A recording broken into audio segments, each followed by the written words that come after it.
خیر بیوی نے یہ معلومات دی پولیس کو. اب پولیس کیا کرتی ہے, محمد اعظم کی CDR لے لیتی ہے, کال ڈیٹیل ریکارڈز, جس میں لاسٹ کال پر جو بات ہوتی ہے, جو لاسٹ کال ملائی جاتی ہے, وہ ملائی جاتی ہے بشارت کو. اس آدمی کو شامل تفتیش کیا گیا. جب شامل تفتیش کیا گیا تو پوچھا کہ ہاں بھئی کیا معاملہ ہے, لاسٹ کال تمہاری تھی. تو آگے سے بشارت کہتا ہے کہ میں تو بالکل نہیں جانتا, مجھے کیا پتا یہ کون ہے, کیا معاملہ ہے.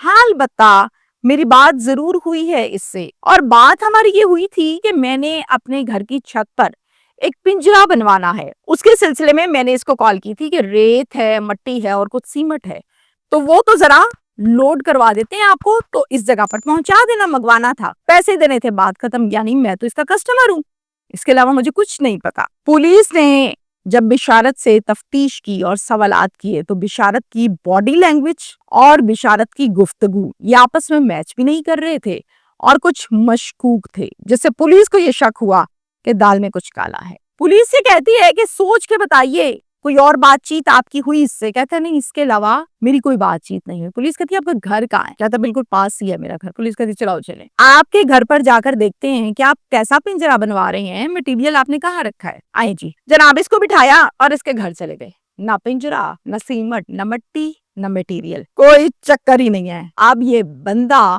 مشکوک ہو گیا پولیس کی نظر میں, اور مشکوک شخص سے پولیس پھر سے تفتیش کرتی ہے, کبھی سوال سیدھا اور کبھی سوال الٹا, تاکہ یہ سچ اگلے. اور پھر آخر کار اس نے سچ اگل دیا. سنیے, پولیس نے سوال کیا, تم کسٹمر ہو اس کے, وہ لوڈر رکشے والا, تم لوگوں کا کوئی میچ تو ہوتا نہیں ہے, تم نے کل کیا ہے اس کو, لیکن کیا کیوں ہے, انداز کیا تھا. اب آگے سے یہ شخص جو جواب دیتا ہے وہ بڑے دھیان سے سنیے آپ. کہتا ہے میں اس کا کوئی رشتہ دار نہیں ہوں, میں نہ اس کا دوست ہوں. معاملہ کچھ اس طرح سے تھا کہ مجھے ایک لڑکی بہت زیادہ پسند تھی. اس لڑکی کا نام کوثر ہے اور میں اس کو پچھلے 5 سال سے پسند کرتا ہوں اور وہ بھی مجھے پسند کرتی تھی. 5 سال سے ہمارا اوڑھنا بچھونا, کھانا پینا, ہر چیز ایک دوسرے کے ساتھ شیئر ہوتی تھی, اور میں ذہنی طور پر اب تو اس کو اپنی بیوی مان چکا تھا. پچھلے 8 ماہ سے وہ مجھ سے اکھڑی اکھڑی سی رہتی تھی, ناراض رہتی تھی, بات کرتا تھا تو جواب نہیں دیتی تھی, لڑائی ہو گئی تھی ہماری. بیٹھے بیٹھے ذہن میں آیا, چل بھائی کوثر کے گھر چلتے ہیں, اس کو مناتا ہوں, جا کے مان جائے گی. میں نکلا کوثر کے گھر جانے کے لیے. ابھی میں کوثر کی گلی میں تھا, میں جا رہا تھا اس کے گھر کی طرف. میری نظر پڑی کوثر کے گھر کے گیٹ پر کہ ایک آدمی اندر انٹر ہو رہا ہے, داخل ہو رہا ہے. اس کا نام محمد اعظم تھا. میں چونکہ دور تھا تو میں یہ سمجھا کہ اندر کوئی رشتہ دار گیا ہوگا, چلو میں انتظار کرتا ہوں, جیسے ہی رشتہ دار مل کے واپس باہر نکلے گا تو میں چلا جاؤں گا. اب میں انتظار کرنے لگا. کچھ ہی دیر ابھی گزری تھی میرے انتظار کو کہ محمد اعظم گھر کے دروازے سے باہر نکلا. میں نے ٹھیک سے تسلی کی کہ اعظم چلا گیا. جب اعظم چلا گیا تو پھر میں گیا کوثر کے گھر کے دروازے پر اور اندر چلا گیا, اور جا کر میں نے کوثر کو کہا کہ کوثر بس کر, ہوں چھڑ دے اسا, لڑائی مکا چھڑ. ان کی یہی لینگویج ہوتی. آگے سے کوثر کہتی ہے نہ بھائی نہ بشارت, اب نہیں, بہت ہو گئی, کافی عرصہ ہوا, اس بات کو بھی ختم ہوئے, دوبارہ یہ بات شروع مت کرو. مجھے تم سے زیادہ چاہنے والا مل گیا ہے, وہ میرا تم سے زیادہ خیال رکھتا ہے, میری بات مانتا ہے, لہٰذا مجھے اب تمہاری ضرورت نہیں ہے. میں نے پوچھا کوثر کون ہے وہ جو اتنی جلدی آ گیا اور تمہیں اس کی عادت بھی ہو گئی؟ تو اس نے کہا کہ اس کا نام ہے محمد اعظم, اور اعظم جو ہے وہ میرے گھر بھی آتا جاتا ہے, ابھی ابھی مجھے یہاں سے مل کر نکلا ہے. پھر مجھے سمجھ آئی کہ جس کو میں رشتہ دار سمجھ رہا تھا وہ اصل میں اس کا اپڈیٹ عاشق نمبر 2 ہے. مجھے کوثر کی عادت تھی, کئی سال اکٹھے گزارے. کوثر کو میری عادت لیکن اب ختم ہو چکی تھی, چونکہ میری جگہ محمد اعظم نے لے لی. اب جناب مجھے یہ بات دل ہی دل میں بڑی تکلیف دیتی تھی کہ جیسے میرے ساتھ اٹھتی بیٹھتی بات چیت کرتی تھی, اب یقیناً اعظم کے ساتھ کرتی ہوگی, تو مجھے بہت تکلیف ہوتی تھی.